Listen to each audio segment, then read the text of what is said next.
Hola, en el vídeo de hoy hablaremos sobre el parásito Trypanosoma brucei y su receptor de transferrina.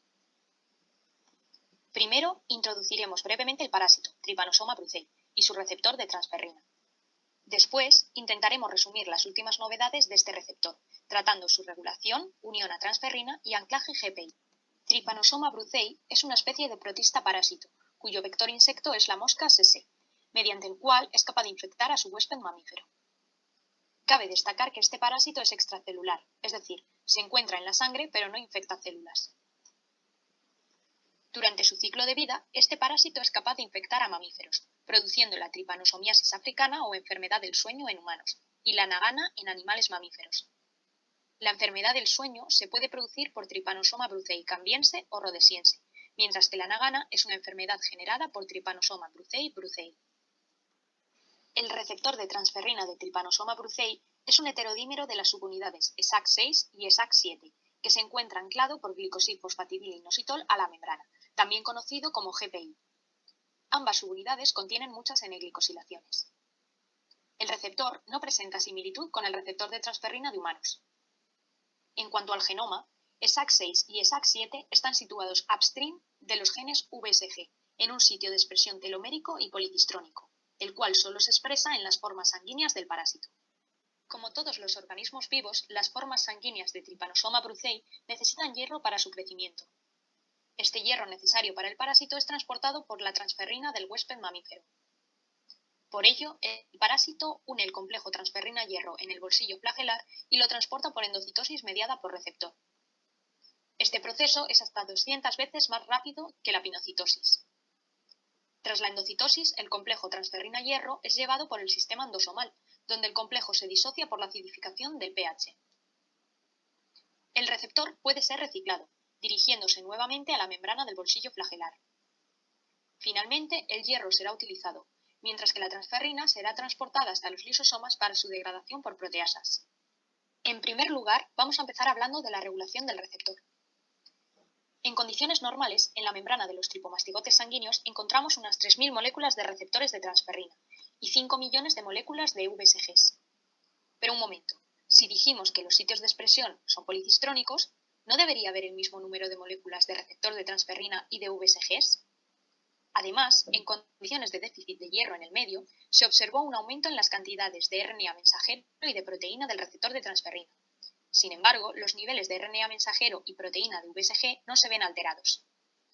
Todo esto sugiere que debe existir un mecanismo de regulación posttranscripcional. Además, existe mucha evidencia acerca de la importancia del 3'-UTR de SAC6. Para comprobar si el 3'-UTR de SAC6 era realmente dicho mecanismo de regulación, se diseñaron unas construcciones que contenían el 3'-UTR de SAC6 o del aldolasa a modo de control negativo, y se combinaron con dos genes reporteros, GFP y luciferasa. Es importante destacar que todas las construcciones presentaban una transcripción constitutiva. En ensayos de inmunofluorescencia se pudo observar que aquellos parásitos que contenían GFP en conjunto con el 3'-UTR del aldolasa tenían una señal fluorescente citosólica mucho más intensa que los que tenían GFP con 3'-UTR de SAC6. Estos resultados se pudieron confirmar mediante Westerblot y se observaron también con luciferasa. Después, se reprodujeron las condiciones de déficit o necesidad de hierro, mediante un quelante, la deferoxamina. Como podéis ver, los niveles de RNA mensajero y proteína aumentaban significativamente en aquellos parásitos que contenían las construcciones con 3'-UTR de SAC6, mientras que los que tenían el 3'-UTR del aldolasa disminuían. En conclusión, la fusión del 3'-UTR de SAC6 a genes reporteros es suficiente para conferir una regulación dinámica en respuesta a condiciones de necesidad de hierro. Ahora vamos a centrarnos en el estudio de la unión del receptor al complejo transferrina-hierro. La transferrina es una molécula con una forma que recuerda a una mancuerna y que está compuesta por dos lóbulos, el lóbulo N y el lóbulo C, correspondientes a los dos extremos de la proteína.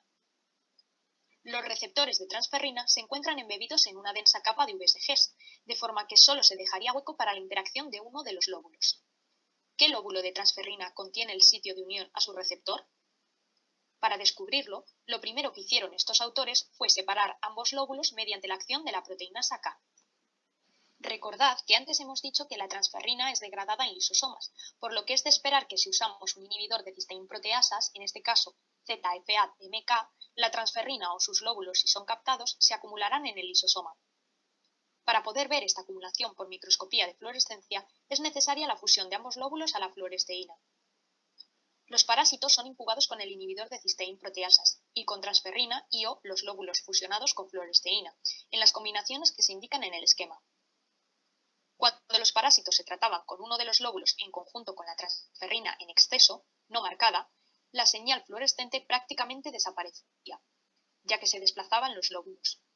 Como control positivo se usa la transferrina y como control negativo la lactoferrina, una proteína no captada por el receptor. Se demostró que ambos lóbulos se acumulan en los lisosomas, dando una señal fluorescente. Sin embargo, el lóbulo C tiene una señal más intensa. Podemos concluir, por tanto, que ambos lóbulos son capaces de unirse y ser endocitados por el receptor, pero el lóbulo C se une de una forma más eficiente y, por tanto, promueve mejor el crecimiento del parásito en condiciones de déficit de transferrina. Finalmente, vamos a tratar una característica más estructural del receptor, su anclaje por GPI. El receptor se encuentra anclado por GPI a la membrana del bolsillo flagelar y contiene numerosas N-glicosilaciones. Experimentos de fraccionamiento permitieron establecer que aproximadamente un cuarto de las moléculas de receptores se encontraban en la fracción soluble o luminal. ¿Estos receptores solubles contribuyen a la unión de la transferrina? ¿Qué pasaría si sustituimos el anclaje GPI? ¿Se podría modificar la dimerización o el tráfico del receptor?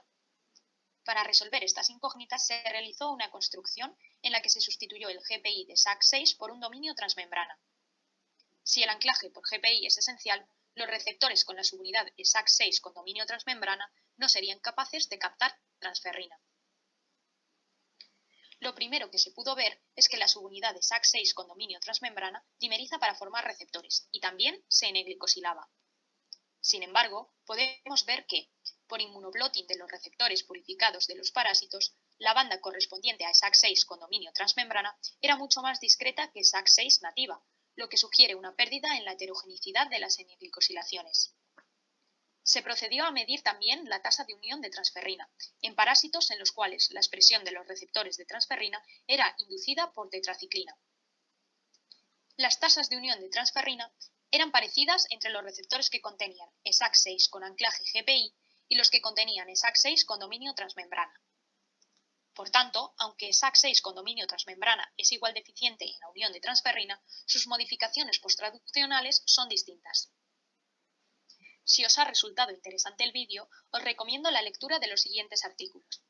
Gracias por vuestra atención y hasta pronto.